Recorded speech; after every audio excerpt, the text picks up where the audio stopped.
बाबा साहब रहमतुल्लाह अलैह फरमाते हैं कि एक नेक नौजवान था, दिन को रोज़ा रखता, रात को नमाज पढ़ता, पर अल्लाह से डरता फिर भी बहुत ही ज़्यादा था, बड़ा ही डरता था।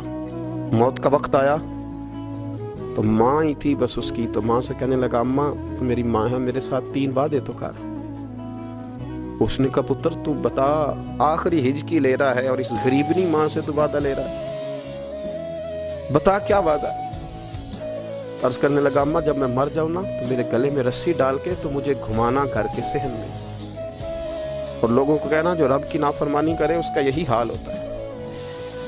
ये ऐलान करना जो अल्लाह के नाफरमान हो उनका यही अशर किया जाना चाहिए।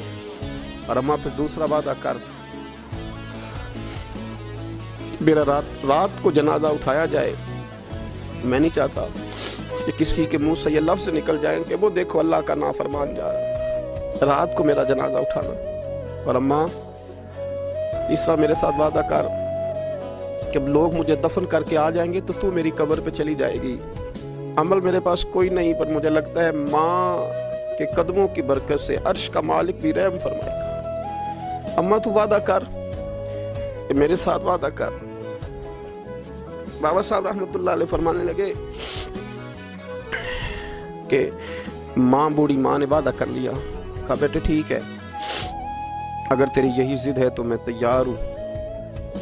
फिर उसने कलमा शहादत पढ़ा, उस नौजवान की रूह परवाज कर गई। बूढ़ी माँ ने रस्सी मंगाई तो वाली मन खाफ मकाम रब्बिही जन्नतान, जो डर जाए, उसने तो कहा था ना कि रस्सी डाल के घुमाना और कहना ये अल्लाह का नाफरमान है, इसका यही असर होना चाहिए था।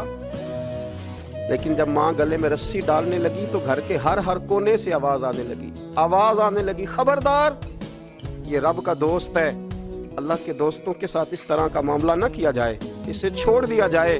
और कहा, तुम्हें कुछ भी और करने की जरूरत नहीं है, ये तो रब का दोस्त है और रब की बारगाह में हाजिर हो गया। कुछ कोई बंदा कहेगा कि ये तो एक बाबा फरीद का सुनाया हुआ वाक़या है, सुनिए, बुखारी में हदीस है।